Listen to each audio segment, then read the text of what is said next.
Hello students, how are you all? Welcome back to study. Today we will study about gravitation and Newton's third law of motion, relation between gravitation or Newton's third law of motion. And another topic we will study, that is Kepler's laws of planetary motion. Okay, so let's start with the gravitation and Newton's third law of motion. हम दोनों ही चीजें पढ़ चुके हैं, ठीक है. हमने Newton's third law second chapter में पढ़ा था और ग्रेविटेशन इसी चैप्टर में हम पढ़ चुके हैं. तो आज हम डिस्कस करेंगे कि दोनों में क्या रिलेशन है, ठीक है. Okay, so come to the point. As we have studied for Newton's third law, तो पहले हम एक बार रिवाइज करते हैं कि न्यूटन्स थर्ड लॉ में हमने क्या पढ़ा था, ठीक है. Okay, so Newton third law state that to every action there is an equal and opposite reaction. Okay, इसका मतलब हुआ कि when an object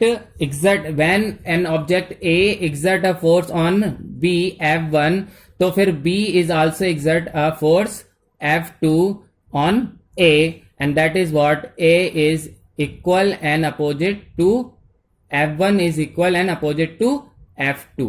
Yes, F1 equal and opposite to F2. Yes, यही पढ़ा था हमने. चलो, इसका मतलब हुआ कि when Earth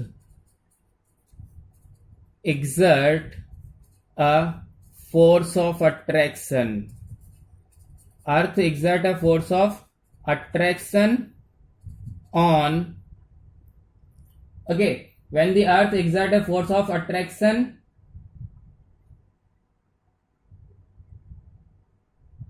on an object, कोई ऑब्जेक्ट मान लो, सैटेलाइट मान लो, अट्रैक्शन ऑन एन ऑब्जेक्ट और अ सैटेलाइट और whatever on an object, that means then the object will also exert equal force in opposite direction, है ना. यही तो हुआ, equal and opposite reaction. तो अगर अर्थ ने exert कर दिया फोर्स किसी ऑब्जेक्ट के ऊपर, तो ये हो गया एक्शन, ठीक है. then the object exerts a force equal, ठीक है, equal force in opposite direction on earth, ठीक है. इतनी, ये तो अभी हम न्यूटन थर्ड लॉ ही पढ़ रहे थे, ठीक है. और जैसे ही न्यूटन थर्ड लॉ में अब ये एक लाइन समझिए, earth exert a force of attraction on an object, इसको क्या बोलेंगे, ग्रेविटेशन. यही तो ग्रेविटेशन है कि जब अर्थ ने किसी दूसरे ऑब्जेक्ट के ऊपर ग्रेविटेशन फोर्स लगाया, तो वो ऑब्जेक्ट भी तो अर्थ के ऊपर ग्रेविटेशनल फोर्स लगाएगा. तो अर्थ तो अट्रैक्ट कर रही है उस ऑब्जेक्ट को, इसका मतलब वो ऑब्जेक्ट भी सेम फोर्स से अर्थ को अट्रैक्ट कर रहा है. ओके, अनदर एग्जांपल कि when a stone falls from a height downward, ठीक है, it is just because of force of attraction of earth. यही पढ़ा है हमने कि क्यों आता है नीचे, due to the force of attraction of earth. तो अभी जब हम ये समझ रहे हैं कि when earth exert a force और attraction on the object, earth ने लगाया तो ये नीचे आने लगा, तो object is also exert A equal force in opposite direction. मतलब ये ऑब्जेक्ट भी तो अर्थ के ऊपर इक्वल फोर्स लगा रहा है, तो अर्थ क्यों नहीं जा रही है ऑब्जेक्ट की तरफ, यही बात समझनी है. समझ गए, ठीक है. तो ये तो ऑब्जेक्ट इधर की तरफ अट्रैक्ट हो रहा है, तो अर्थ क्यों नहीं अट्रैक्ट हो रही है. ओके, तो फोर्स तो बराबर लग रहा है, that is what the Newton's third law state that. Okay, हमने न्यूटन थर्ड लॉ में पढ़ा हुआ था कि फोर्स बराबर लगता है दोनों साइड से, ठीक है, बट इन अपोजिट डायरेक्शन. तो वही हम पढ़ रहे हैं यहाँ पर, ठीक है. तो when the object falls downward, तो इसका मतलब हुआ कि अर्थ को भी ऑब्जेक्ट की तरफ मूव करना चाहिए था. तो अब देखते हैं कि क्यों अर्थ मूव नहीं करती है, ठीक है. तो नाउ लिसन, वी नो क्यों नहीं करती है, तो उसके समझने के लिए हमें पता होना चाहिए कि we know F is equal to m into a, ठीक है. हमें पता है कि F इज इक्वल टू होता है मास इंटू एक्सिलरेशन। ओके, तो एक्सिलरेशन इज इक्वल टू हो जाएगा फोर्स अपॉन मास। ठीक है, फोर्स अपॉन मास। ओके, तो अब आप सोचिए, दोनों दो बातें हैं ना, यही तो बात हुई कि ऑब्जेक्ट अर्थ की तरफ अट्रैक्ट हो रहा है, बट अर्थ ऑब्जेक्ट की तरफ क्यों अट्रैक्ट नहीं हो रही है। ठीक है, here in the object the mass is small. ठीक है, तो when this value is small, ठीक है, आप सोचिए ना, जैसे आप देखिए 6 में अगर आप 2 का डिवाइड कर रहे हो तो 3 आएगा, और 6 में ही सेम फोर्स में अगर आप ज्यादा मास का मतलब 3 का डिवाइड करोगे तो वैल्यू कम आएगी ना। सेम बात इधर, तो यही बात हुआ, mass of the object is small तो एक्सेलरेशन इज हाई। ठीक है, so here we will write कि if the mass of object is less than acceleration is large। ठीक है, और अब इस केस पे आ जाओ, फोर्स तो बराबर ही लग रहा है, but the mass of the earth is larger, very large, so acceleration will be very very less। समझ गए? अब जी वैल्यू अगर ज्यादा होगी तो एक्सेलरेशन कम होगा, और वैल्यू कम होगी तो एक्सेलरेशन ज्यादा होगा। ओके, तो वही हमने यहां समझ लिया। अब हमें ये बात समझ में आ गई कि ऑब्जेक्ट तो अर्थ की तरफ मूव करते हुए दिखता है, बट अर्थ क्यों नहीं दिखती है? Due to its large mass. समझ गए? Understand? So earth have very very large, due to which the same gravitational force produce a very small acceleration, very small, very less acceleration. ठीक है, that is the reason we can not see the earth moving up. हम इसीलिए हमें object तो नीचे गिरता हुआ दिखता है, बट अर्थ ऊपर की तरफ मूव करते हुए नहीं दिखती है। समझ गए बात? तो यही था टॉपिक हमारा, ग्रेविटेशन को और न्यूटन थर्ड लॉ को मिलाकर समझना था। ठीक है, तो जब अब ये बात तो हम पहले भी पढ़ चुके हैं, वी हैव ऑलरेडी स्टडीड कि कोई दो स्मॉल ऑब्जेक्ट होते हैं तो उनके बीच में फोर्स ऑफ अट्रैक्शन बहुत कम होता है। ठीक है, तो ऑब्जेक्ट कम का मास कम होगा, एक्सेलरेशन ज्यादा होगा, इसलिए ऑब्जेक्ट तो मूव करते हुए दिख रहा है, एक्सेलरेशन मतलब motion.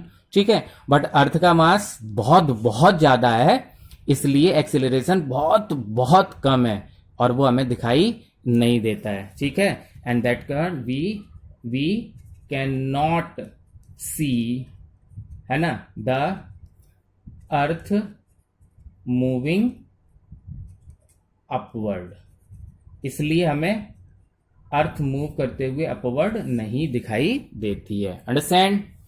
Okay, thank you. Now the next topic is Kepler's laws of planetary motion. बिल्कुल नया टॉपिक है, बहुत अच्छे से समझेंगे। ठीक है, क्योंकि ग्रेविटेशन और न्यूटन थर्ड लॉ तो पहले ही समझा हुआ था, बस उसको एक बार मिला के पढ़ना था। अब आता है Kepler's laws of planetary motion. So a German scientist in 17th century, okay, 17th century, a German मतलब from Germany, German scientist, क्या नाम था उनका? जोहन, ओके,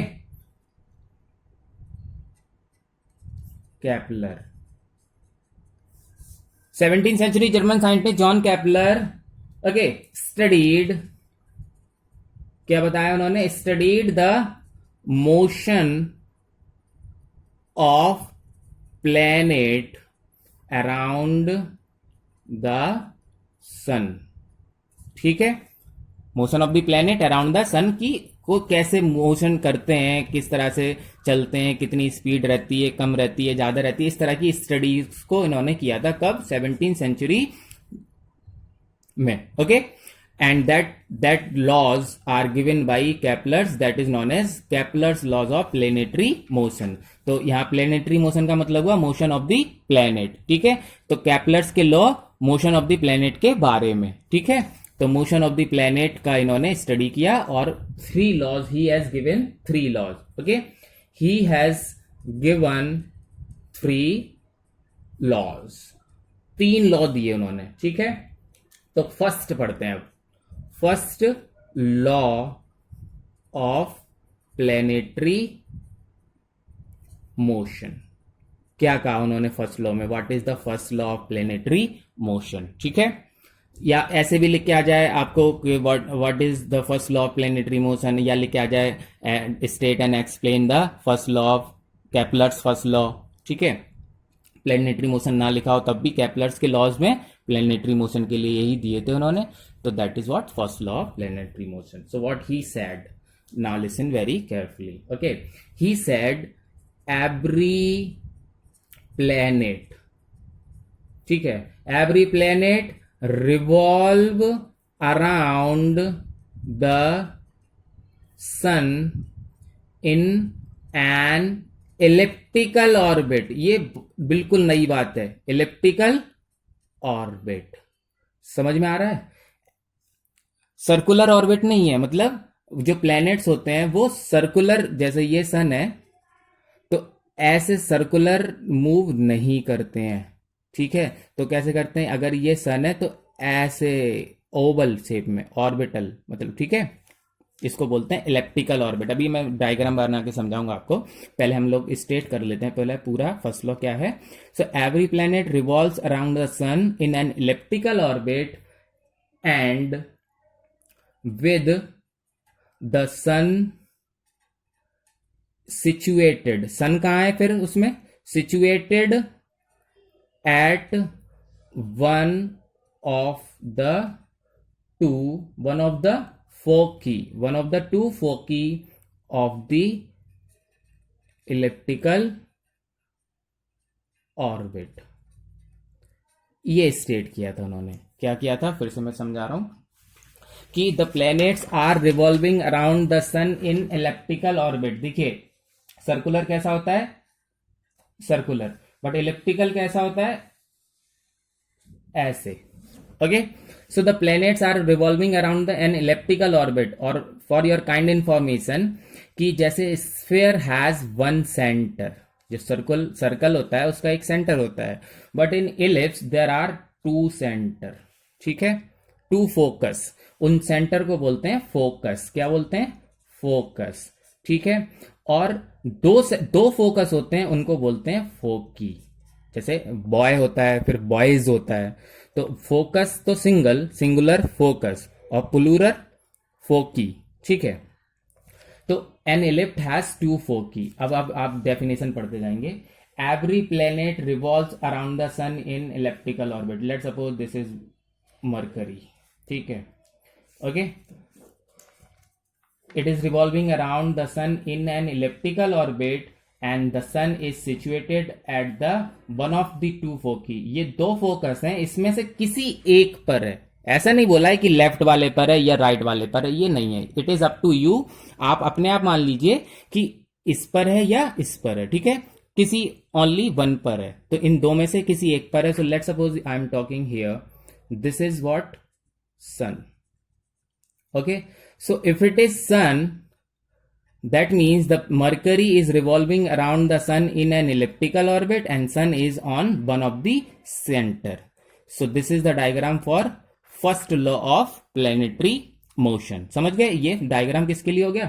फर्स्ट लॉ के लिए हो गया. तो हमें यहां समझ में आ गई कि 2 फोकस होते हैं इलिप्टिक के, और सर्कुलर नहीं होता है. अब तक हम सर्कुलर में समझ रहे थे, ठीक है. वो सर्कुलर नहीं है.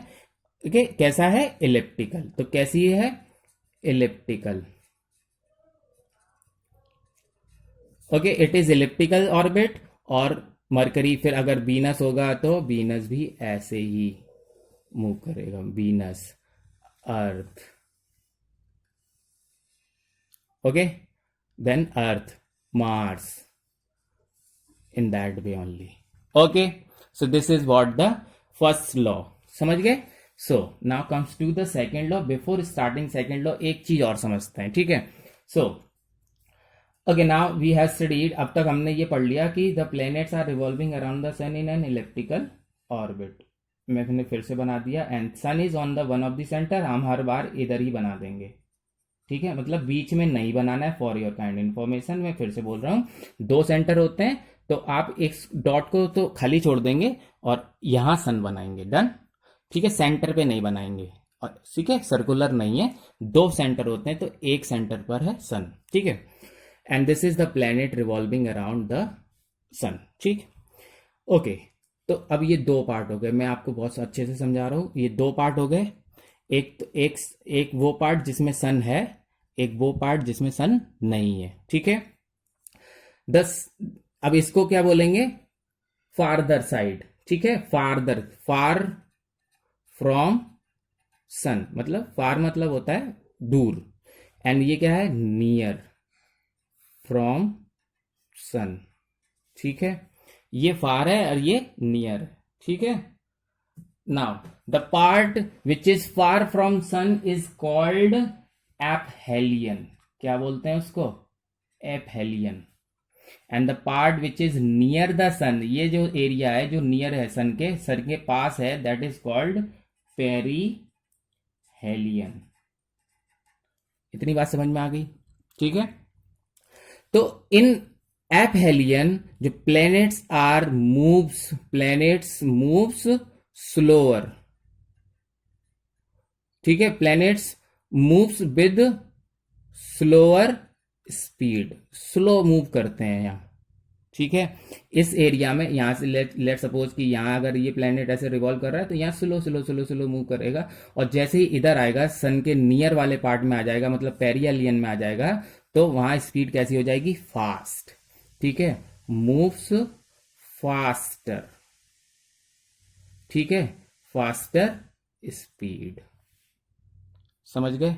तो एपहेलियन क्या है? The area far from sun is called aphelion, and here the planets moves with a slower speed, ठीक है. What is perihelion? The area near the sun where the planets moves with a faster speed. इतनी बात समझ में आ गई. अब हम पढ़ेंगे सेकेंड लॉ, ठीक है. अब सेकेंड लॉ जल्दी समझ में आ जाएगा, ठीक.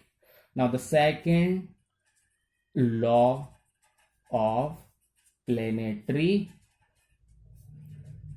motion. Okay, so here we are for the second law. तो पहले statement, what is the statement for second law? Here each planet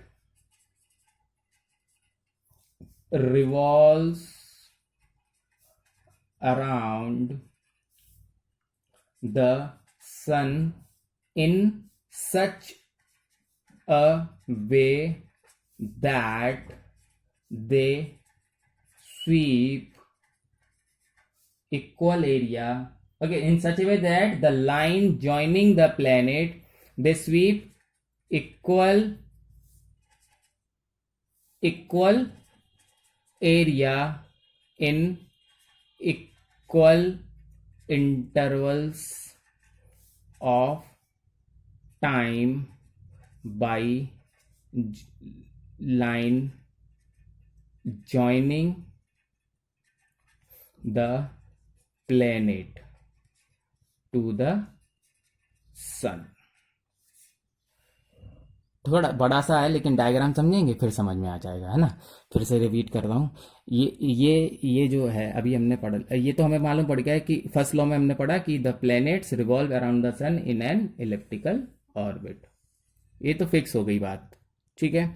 and there are two centre of the ellipse. Okay, sun is on one of the centre, so this is what our sun. यहां तक हमें समझ में आता है सब कुछ. And ये प्लैनेट है, ठीक है. और इससे पहले हम समझ गए कि this is what aphelion side. यहां प्लैनेट स्लो मूव करेगा, ठीक है, और इधर प्लैनेट फास्ट मूव करेगा. In this area planet moves faster, in this area planet move slower, ठीक है. ओके, ये तो हम समझ गए, इसीलिए हमने सेकंड लॉ से पहले वो पढ़ लिया कि अब हमें पता चल जाए. sweeps over equal area by line joining the planet to the sun। ठीक है, आप देखिए इक्वल इंटरवल्स में, जैसे हमें पता है कि earth, let suppose this is earth, तो earth take 12 month to complete one revolution around the sun, 12 month. ठीक है, मैं ये पूछ रहा हूं कि एक मंथ में लेट सपोज अर्थ यहां से यहां तक चली, कहां से कहां तक, ए से बी तक, स्लो स्पीड थी तो बहुत कम चली है। ठीक है, इन द सेम इंटरवल एक मंथ में अर्थ चलेगी सी से डी तक। क्यों यहां ज्यादा चलेगी, क्यों, क्योंकि यहां स्पीड फास्टर है ना, moves with faster speed, perihelion है ना ये, और यहां क्या है, स्लोअर स्पीड। ठीक है, तो यहां कम चलेगी, उतने ही टाइम में यहां ज्यादा चलेगी। इतनी बात तो हमने सेकंड लॉ में से पहले, मतलब इससे पहले ही समझ लिया था। Now line joining the planet to the sun, तो लाइन ज्वाइनिंग द प्लेनेट आपने ज्वाइन कर दिया, ये इतना ही एरिया तो चला है। Okay, line joining the planet to the sun sweeps over equal area in equal intervals of time, मतलब ये वाला एरिया और ये वाला एरिया विल बी इक्वल। ठीक है, this is what the diagram for second law. अब देखो क्लियर हो गया है ना। तो अब मैं देखिए ये छुपा लेता हूं, इसको डायग्राम को अगर हमें बनाना आ जाएगा तो हम डिफाइन भी कर पाएंगे, मतलब स्टेट भी कर पाएंगे। क्या है, second law state that the planets moves around the sun in such a way that, इस तरह से मूव करते हैं कि, सच ए वे दैट मतलब इस तरह से मूव करते हैं कि the line joining the planet to the sun sweeps over equal, line joining the planet to the sun, आपने लाइन ज्वाइन कर दिया, तो line joining the planet to the sun sweeps over equal areas in equal intervals of time. बस ये law है, understand, got it, Kepler's second law. ठीक है, equal area in equal intervals of time, ये line important है, equal sweeps over equal area in equal intervals of time. यहां slower speed है, तो देखिए ना, आप कोई गाड़ी स्लो चल रही है तो एक घंटे में कितनी चलेगी, इतनी चलेगी। ठीक है, और कोई गाड़ी फास्ट चल रही है तो एक घंटे में कितनी चलेगी, इतनी चलेगी। ठीक है, तो यहां कम चलेगी और यहां ज्यादा चलेगी, टाइम बराबर है बट स्पीड की वजह से वहां कम चल रही है, यहां ज्यादा चलेगी, यहां कम चल रही है, यहां ज्यादा चल रही, बस इतना है। ठीक है, समझ गए। Okay, third law of planetary motion. ठीक है, इसको समझने से पहले भी एक छोटी सी बात समझ लेते हैं कि the sun, the planets moves around the sun in an elliptical orbit. ये सन है, ये मरकरी। ठीक है, अब मरकरी के बाद वीनस, वीनस के बाद अर्थ। ये तो हमारा कॉमन सेंस है कि सर जैसे जैसे डिस्टेंस बढ़ता जाएगा, मतलब ये पास है तो ये जल्दी चक्कर लगा लेता है, ये थोड़ा दूर है और देर में चक्कर लगाएगा, ये और दूर है तो और देर में चक्कर लगाएगा, यही ना। ठीक है, तो जैसे जैसे डिस्टेंस बढ़ेगा टाइम पीरियड भी उनका बढ़ता जाएगा, मतलब जैसे जैसे आर बढ़ेगा टाइम विल आल्सो इंक्रीज। इतनी बात तो समझ में आती है हमें। ठीक है, समझ रहे हैं आप। अब अर्थ के बाद मरकरी, वीनस, अर्थ, फिर मार्स। मार्स और दूर है तो और ज़्यादा टाइम में लगाता है, जैसे 365, इसके तो कितने 88 डेज केवल, 200 लगभग, फिर 365, फिर और आगे बढ़ोगे तो और ज़्यादा दिन हो जाएंगे, और ज़्यादा, फिर ईयर्स हो जाते हैं। समझ गए। तो जैसे जैसे डिस्टेंस बढ़ेगा वैसे वैसे टाइम इंटरवल भी बढ़ेगा, डायरेक्टली प्रोपोर्शनल है। इतनी बात समझ में आती है। अब स्टेटमेंट थर्ड लॉ का। ठीक है, स्टेटमेंट क्या है। Okay, so it is said that the square of, ठीक है, the square of time period, square of time period of revolution is directly proportional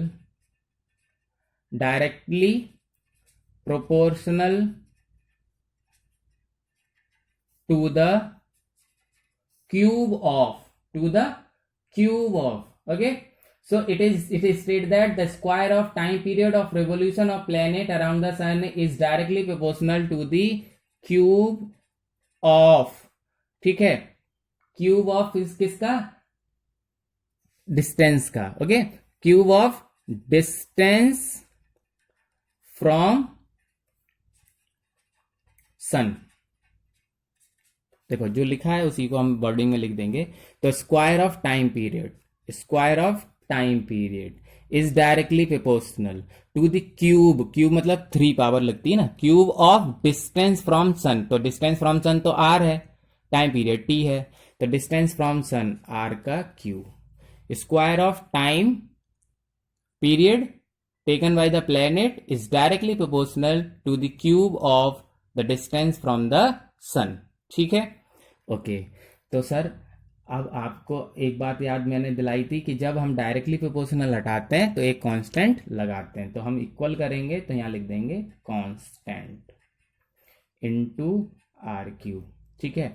are Q इधर मल्टीप्लाई में इधर डिवाइड में आ जाएगा, T square upon R cube is equal to हो जाएगा कांस्टेंट, ठीक है। जब इसकी वैल्यू कांस्टेंट है तो इसको और लिख सकते हैं, और R cube upon T square is equal to constant, मतलब ये भी कांस्टेंट है और R cube upon T square कर दोगे तो भी कांस्टेंट ही रहेगा, ठीक है। This is what third law, ये सिंपल है। इसमें क्या है, सिंपल सी लाइन याद करनी है आपको, the square of time period of revolution is directly proportional to the cube of distance from the sun. R is the distance, T is the time period, ठीक है, समझ गए। सो ये केपलर्स ने 3 लॉ दिए, हमने पढ़ लिया, जर्मनी के साइंटिस्ट थे, है ना, 17th सेंचुरी में जॉन केपलर, ठीक है। So Kepler they gives these 3 laws of motion but he could not explain the theory of motion of the planet, ये ठीक है, मतलब इन्होंने सिर्फ लॉज ऑफ प्लेनेटरी मोशन दिए थे, एक्सप्लेन नहीं किया था। एक्सप्लेन किसने किया था, न्यूटन, एक्सप्लेन्ड बाय न्यूटन, ठीक है। बस इनको इसलिए समझना था क्योंकि न्यूटन ने जो ग्रेविटेशन की खोज की थी, डिस्कवरी की थी ना, हमने यही तो पढ़ा, Newton's law of universal law of gravitation, Newton's universal law of gravitation ना, तो न्यूटन ने की थी, but he has taken the help of these 3 laws, ठीक है।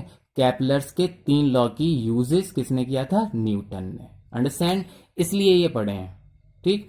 जब हम न्यूटन अब आगे का इस चैप्टर में पढ़ेंगे तो हमें पता चलेगा कि ये न्यूटन ने इन लॉज को कैसे यूज किया था, ओके। तो अभी तक आपके लिए इतना ही है, आपको ये केपलर्स लॉज लर्न करने हैं और उनके तीनों के डायग्राम, ठीक है, विद डायग्राम आपको देखना है। ये डायग्राम याद रहेगा तो आप स्टेट भी अच्छे से कर पाएंगे, ठीक है, ठीक है, ओके, थैंक यू।